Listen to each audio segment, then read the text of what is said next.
Ils riaient de mes cahiers tachés. Mais j'ai écrit un livre qu'ils ont dû lire. Mes cahiers étaient couverts de taches, d'encre, de sauce, parfois même de graisse. Les autres riaient, les appelaient mes torchons, les brandissaient comme des blagues vivantes. J'écrivais pourtant dedans mes rêves, mes colères, mes secrets. Et un jour, ces pages sales sont devenues un livre qu'ils ont dû lire, qu'ils ne pouvaient non plus ignorer. Abonne-toi et mets un like. Si tu crois que la valeur des mots ne dépend pas de la propreté du papier, mais de la force de l'histoire. On dit que l'école est l'endroit où tout commence. Mais pour moi, c'était surtout l'endroit où tout s'effilochait. Mes cahiers, par exemple. Ils étaient le miroir de ma vie, abîmés, cornés, tachés. Pas par négligence, par nécessité. Le matin, avant de partir, je devais souvent aider ma mère dans la cuisine. Elle préparait les repas pour ses clients, des plats qu'elle vendait pour quelques euros afin de payer le loyer. J'épluchais des oignons, je tenais les casseroles, j'essuyais les assiettes. Et dans la précipitation, mes cahiers traînaient toujours sur la table. Une goutte de sauce tomate, une trace de gras, une éclaboussure d'huile, chaque jour laissait sa marque. À l'école, mes camarades n'ont pas tardé à le remarquer. Hé, regarde! C'est quoi ça? Un cahier de recettes ou un cahier de maths? Riait Jonas, brandissant mes feuilles devant toute la classe. Berk, t'as renversé ta soupe dessus? Ajoutait Mehdi. On dirait un torchon! Les rires fusaient et moi je baissais la tête. J'avais beau expliquer, balbutier que je n'avais pas eu le temps, que c'était un accident. Personne n'écoutait.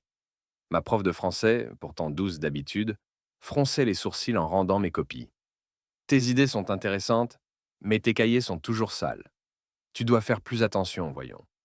Je serrais les dents. Parce que mes idées, justement, c'était tout ce que j'avais. Le soir, dans ma chambre minuscule, je relisais mes cahiers tachés. Les pages n'étaient pas belles, c'est vrai. Mais mes mots étaient là, vivants. J'y écrivais mes rêves de fuite, mes colères étouffées, mes petites victoires. Parfois même des histoires inventées, que je n'osais raconter à personne. Ces cahiers étaient mes amis silencieux. Eux ne riaient pas. Eux acceptaient mes tâches comme des cicatrices. Un jour, alors que Jonas avait encore lancé une blague en brandissant mon cahier plein de sauce, j'ai vu Clara, une fille discrète, toujours au premier rang, froncer les sourcils. Elle a attendu la fin du cours, puis elle m'a glissé un mot en passant. Ne les laisse pas salir tes mots, les tâches, c'est la vie. Je les gardais dans ma poche toute la journée. Le soir, je les collais sur la première page de mon cahier. Ce mot, c'était la première fois que quelqu'un voyait au-delà des traces, au-delà des moqueries. Mais les humiliations ne cessaient pas. Un après-midi, en cours d'histoire, Jonas a arraché une de mes pages, tachée de gras. Il l'a brandie comme un drapeau. Voilà la déclaration des droits du frigo! Toute la classe a éclaté de rire. Même le prof a esquissé un sourire avant de se reprendre. Moi, j'avais envie de disparaître. Mais au fond de moi, quelque chose bouillonnait.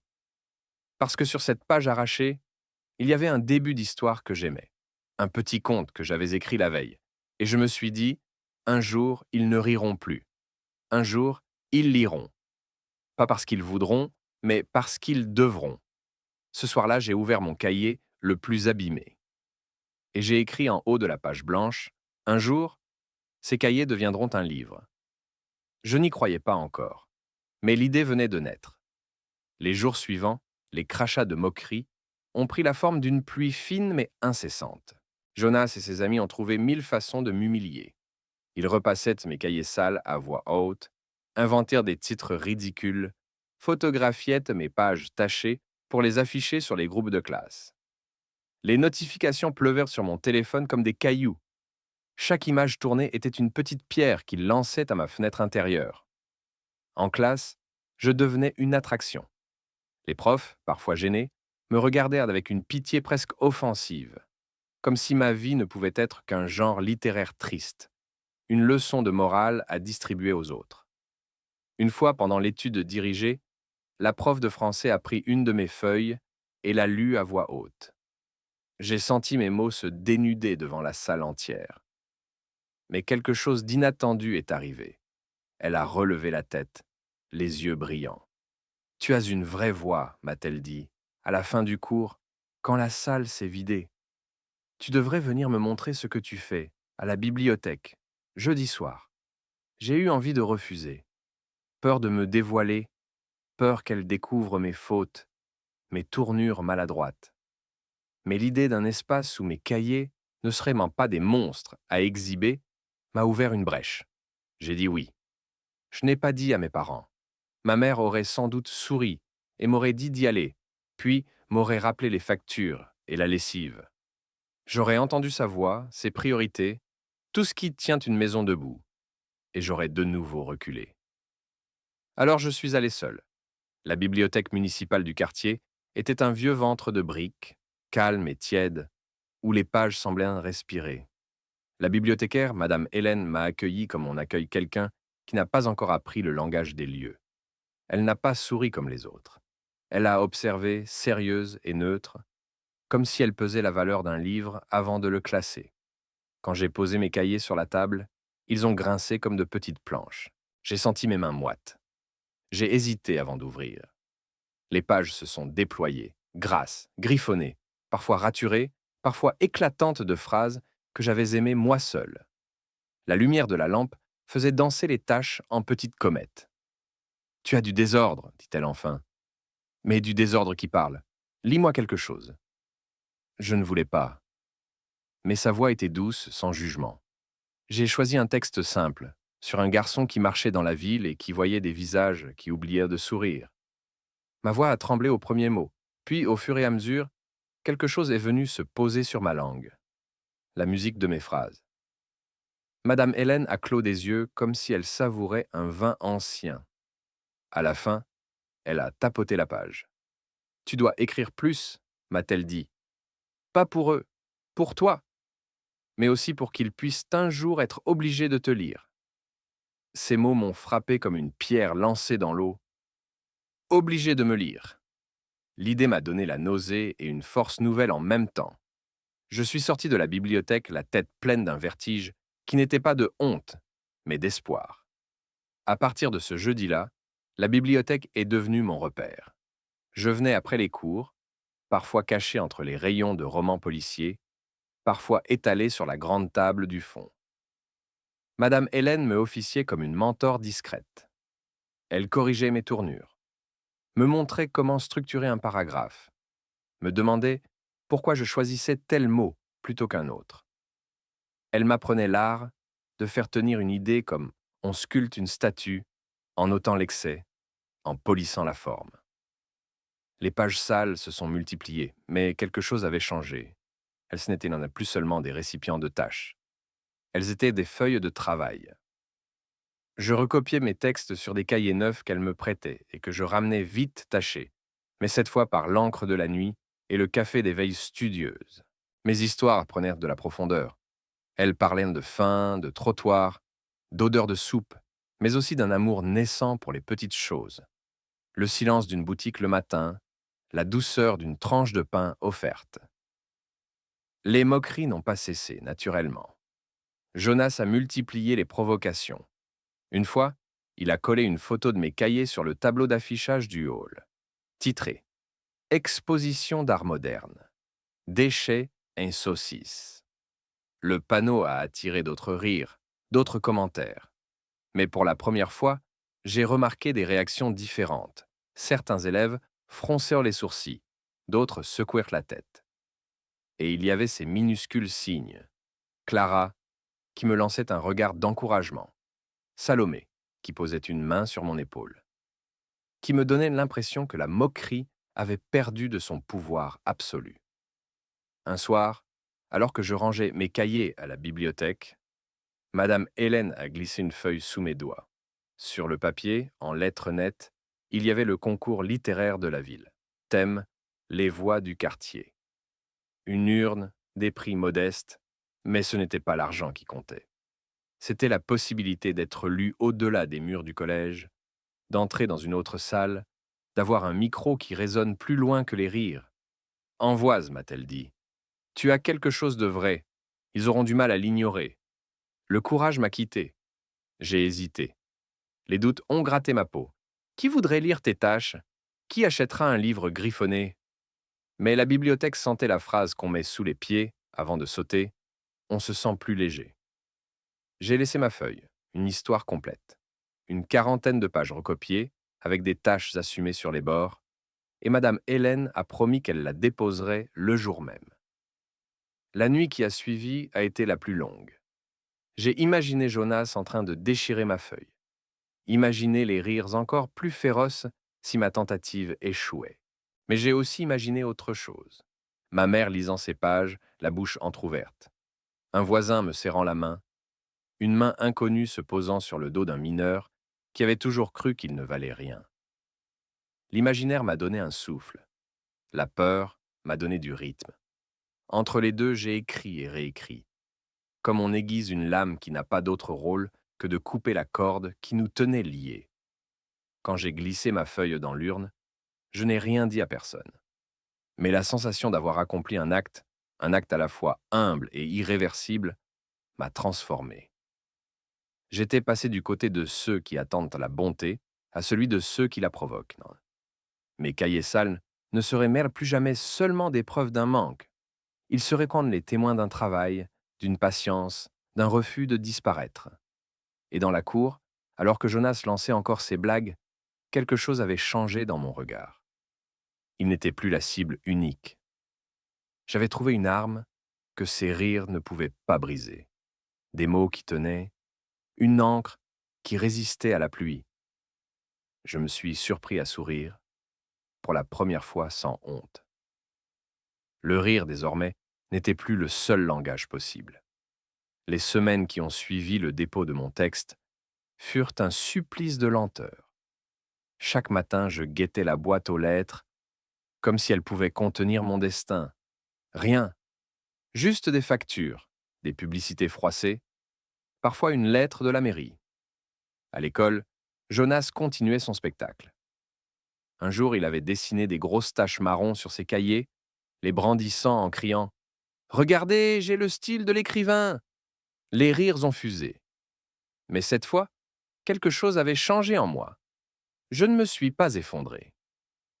Je savais que, quelque part, un jury lisait mes mots. Mes vrais mots. Pas les caricatures de Jonas.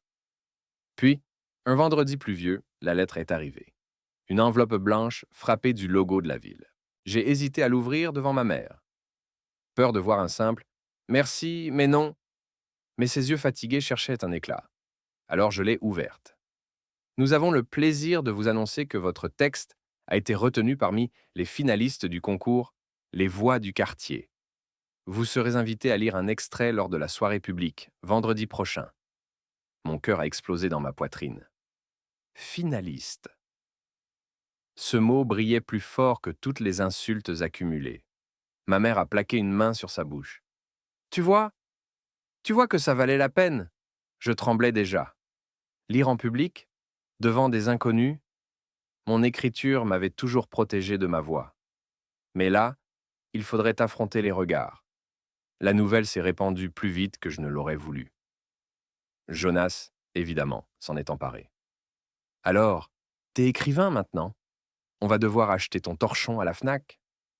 Des rires, mais plus faibles. Beaucoup d'élèves se taisaient, intrigués. Peut-être curieux de savoir si c'était vrai. Pour la première fois, son sarcasme ne sonnait pas comme une vérité absolue. Le vendredi est arrivé trop vite. La bibliothèque municipale avait été décorée de guirlandes lumineuses. Des rangées de chaises attendaient. Des familles, des professeurs, même des journalistes locaux étaient là. Quand je suis entré, mes jambes tremblaient. Ma mère s'était assise au premier rang, ses yeux fiers malgré ses cernes. Madame Hélène m'a glissé un sourire rassurant. « Tu n'as pas à avoir peur. Ce sont tes mots qui parleront pour toi. » Mais mes mains transpiraient. J'entendais encore Jonas dans ma tête. Torchon. Soupe. Torchon. Et si la salle éclatait de rire comme la classe? Quand mon nom a été appelé, mes genoux ont vacillé. Je me suis avancé, mon cahier taché contre ma poitrine.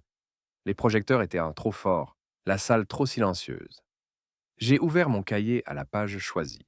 Mes taches étaient encore là, mais je les voyais autrement. Comme des cicatrices qui racontaient une histoire. J'ai pris une grande respiration, et j'ai lu. Le garçon ouvrait son cahier sale comme on ouvre une fenêtre. Entre les taches, il avait écrit des mondes que personne n'avait voulu voir. Mais il savait que chaque tâche était une preuve. La vie avait touché ses pages. Ma voix tremblait au début. Puis, peu à peu, elle s'est posée. Je voyais des regards se lever, s'accrocher à mes phrases.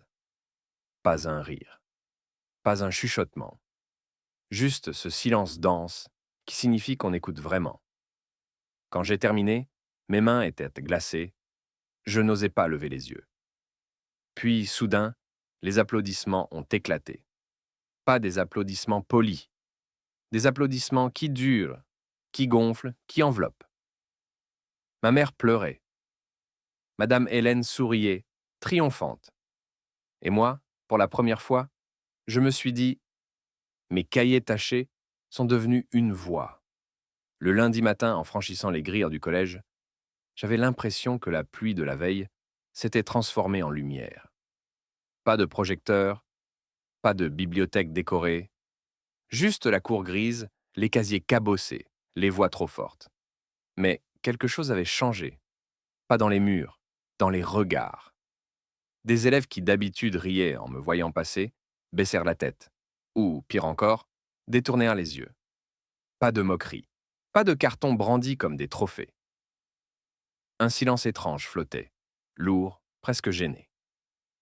Puis, au détour du couloir, Jonas est apparu. Lui, il ne savait pas se taire. Il devait recoller sa couronne de chef. Alors, Shakespeare, t'as fait ton petit spectacle. Tu crois que ça impressionne quelqu'un? Il avait dit ça assez fort pour rameuter son groupe. Mais aucun n'a ri. Pas un seul. Certains se sont grattés la nuque. D'autres ont haussé les épaules. Jonas a insisté. Sérieux, vous allez pas me dire que vous avez aimé son torchon? Toujours rien. Juste un silence. Et dans ce silence, j'ai senti son pouvoir se fissurer. Pour la première fois, il n'était pas suivi. En cours de français, la prof a lancé un sujet d'écriture. D'habitude, c'était une corvée pour tout le monde. Mais ce jour-là, j'ai vu plusieurs élèves tourner la tête vers moi comme si j'étais devenu une référence.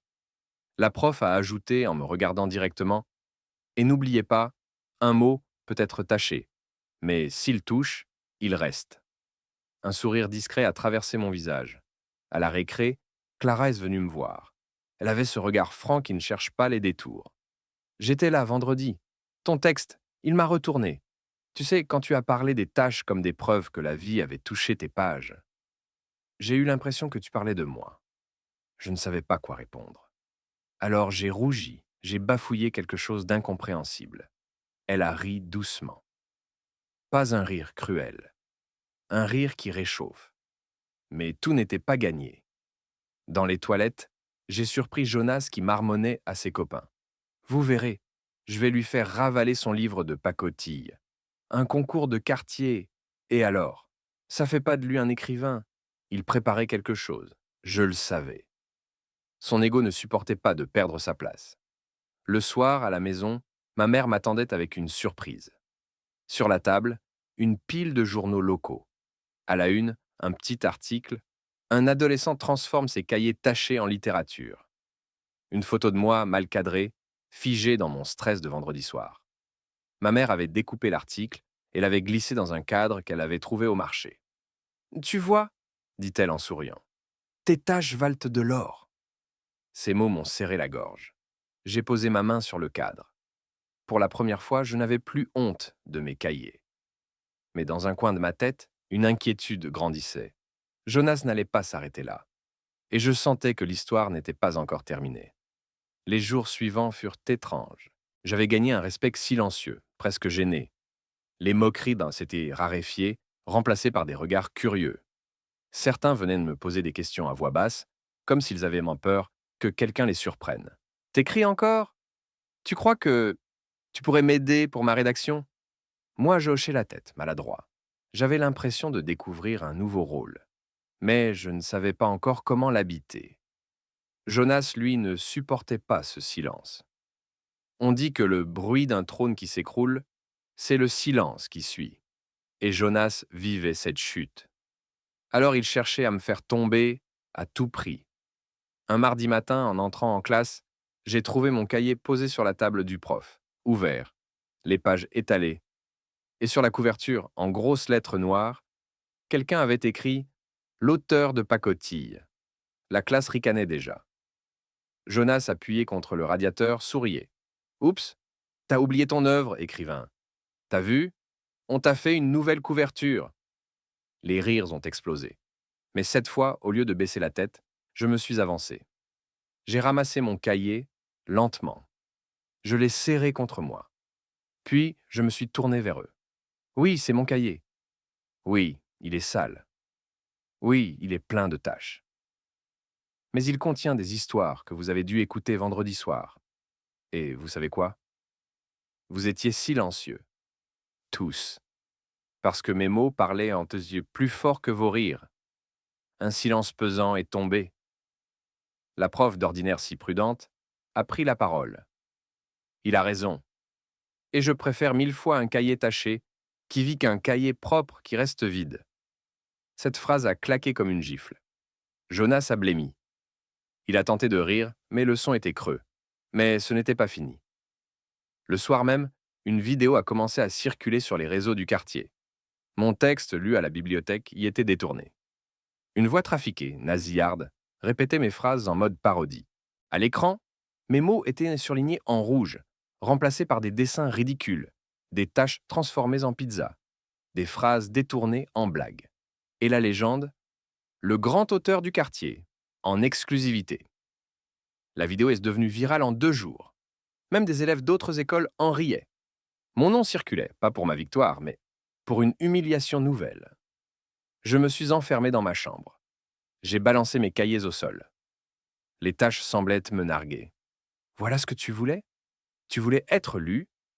Maintenant, tout le monde te lit. Et il rit. Encore. Je me suis effondré. Les mots me semblaient inutiles soudain. Les ratures, les phrases, les nuits passées à écrire. Tout balayé par une parodie. C'est Clara qui m'a sauvé ce soir-là. Elle a frappé à ma porte. Je ne sais pas comment elle avait su. Peut-être avait-elle vu la vidéo, peut-être avait-elle deviné. Ouvre, dit-elle simplement. J'ai ouvert, les yeux gonflés. Elle a vu mes cahiers éparpillés. Elle les a ramassés un par un, sans rien dire, comme on ramasse des morceaux de verre. Puis, elle m'a regardé. Tu crois que les grands écrivains n'ont jamais été ridiculisés? Tu crois que Molière n'a pas été sifflé, que Zola n'a pas été insulté? Le ridicule, c'est la preuve que tu les déranges. Et déranger, c'est exister. Ces mots m'ont frappé de plein fouet. Elle avait raison. Mais ma gorge brûlait encore. Et si je ne vaux rien? Alors écris encore. Parce que ceux qui ne valent rien, eux n'écrivent jamais. Elle a reposé mes cahiers sur mon bureau. Puis elle est partie sans ajouter un mot. Cette nuit-là, j'ai repris mon stylo. Mes mains tremblaient, mes yeux brûlaient, mais j'ai écrit. Pas pour Jonas. Pas pour les rires. Pour moi. Pour Clara. Pour ma mère. Pour tous ceux qui, peut-être un jour, se reconnaîtraient dans mes tâches. Et quelque chose s'est allumé. Une rage douce, une certitude fragile. J'allais continuer. Parce que mes mots valaient plus que leur rire. La vidéo moqueuse continuait de tourner, plus rapide que le feu dans une forêt sèche. Chaque jour, je voyais des téléphones se tourner vers moi, des sourires en coin, des rires étouffés. Jonas avait gagné une manche. J'étais redevenu le bouffon, l'écrivain de pacotille. Mais au fond de moi, une autre voix s'était allumée, celle qui murmurait « Écris encore, écris plus fort ». Un matin, la prof de français a annoncé qu'une cérémonie aurait lieu au théâtre municipal, la remise officielle du prix du concours littéraire. Les finalistes liraient un extrait devant un public plus large. Parents, élèves de plusieurs écoles, journalistes locaux. Mon ventre s'est noué. Lire encore? Après la vidéo? Après l'humiliation? Mais Clara m'a glissé un mot. Ce n'est pas un choix. Tu dois le faire. Et je savais qu'elle avait raison. Le soir de la cérémonie, la salle était bondée. Le théâtre sentait le bois ciré et l'angoisse collective. Des rideaux rouges pendaient lourdement. Je m'étais assis dans les coulisses, mes cahiers serrés contre moi comme des boucliers. Ma mère était au premier rang, ses mains jointes comme une prière. Clara était là aussi, discrète mais présente, ses yeux accrochés aux miens. Quand mon nom a été prononcé, je me suis avancé. Les projecteurs m'ont aveuglé. Mes jambes tremblaient, mes mains moites glissaient sur les pages. Au premier rang, j'ai aperçu Jonas. Bien sûr qu'il était là. Il filmait déjà, sourire carnassier aux lèvres. Je me suis dit, c'est maintenant ou jamais. J'ai ouvert mon cahier. Une page tachée, bien sûr.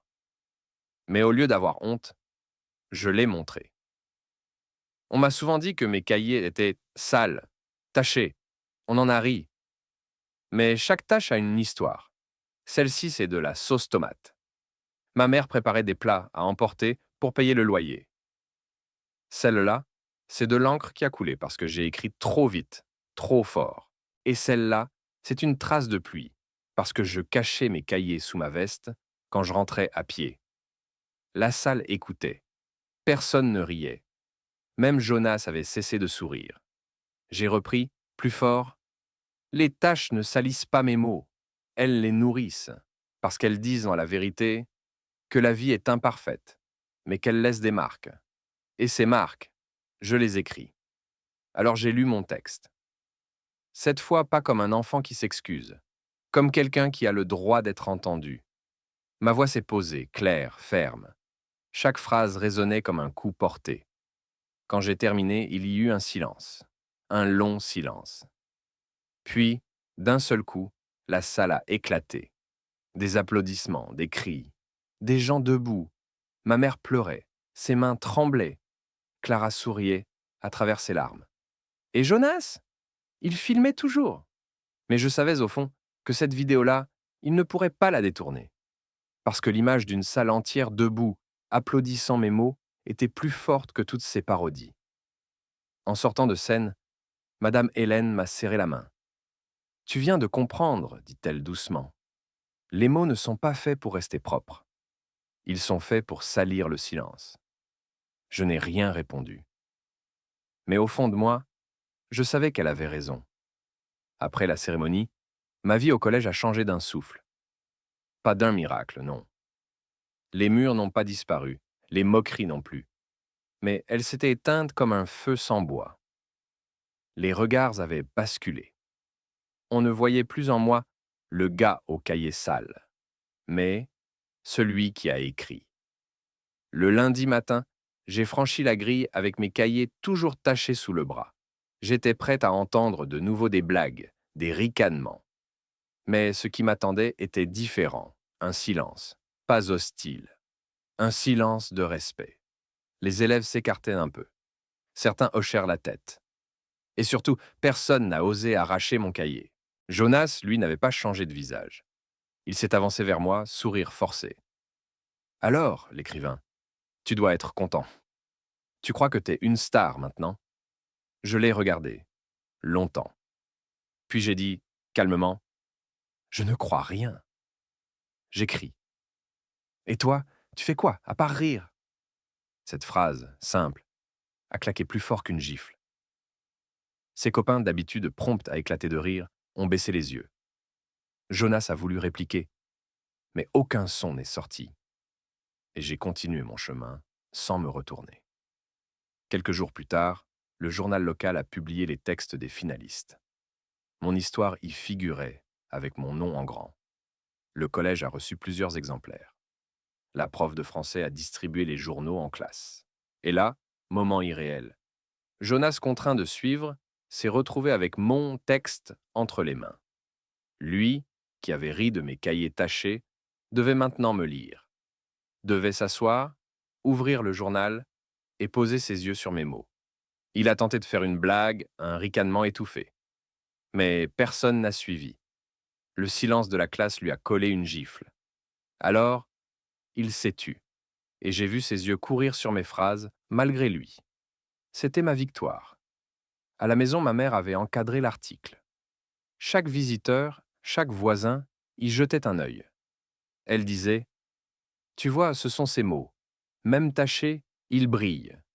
Moi, je continuais d'écrire. Non plus seulement dans mes cahiers, mais sur des feuilles que Madame Hélène m'avait offertes. Propres, blanches. Mais parfois, je laissais exprès une tache d'encre, une goutte de café. Comme un rappel, mes mots venaient de là, de l'imperfection, du désordre, de la vie brute. Un soir, Clara est venue m'aider à recopier mes textes. Elle m'a regardé, un sourire timide aux lèvres. Tu sais, moi aussi j'ai des cahiers que je cache, pas tachés comme les tiens, mais pleins de dessins. J'avais honte. Grâce à toi, je crois que je vais oser les montrer. Ces mots m'ont touché plus que n'importe quel prix. Parce que j'ai compris que mon histoire n'était pas seulement la mienne. Elle était celle de tous ceux qui, un jour, avaient eu honte de ce qu'ils portaient, de ce qu'ils faisaient, de ce qu'ils étaient. Et ce fut ça, la vraie victoire. Pas le trophée, pas l'article, pas les applaudissements, mais la certitude que mes cahiers tachés pouvaient éclairer d'autres vies. Ils riaient de mes cahiers tachés, comme s'ils n'étaient que des torchons. Mais ces pages, couvertes de sauce, de pluie, d'encre et de fatigue, ont porté mes rêves plus loin que leurs rires. Parce que les taches ne salissent pas les mots, elles leur donnent du poids. Aujourd'hui, Jonas peut détourner la tête, mais il ne peut plus ignorer mes phrases, parce qu'il les a lues, parce qu'il a dû les lire. Et moi, je continue d'écrire. Pas pour me venger, pas pour prouver, mais parce qu'entre les tâches et les mots, j'ai trouvé ma dignité. Abonne-toi et laisse un like si toi aussi tu crois que les cicatrices ne nous diminuent pas. Elles écrivent simplement une histoire que personne ne pourra effacer.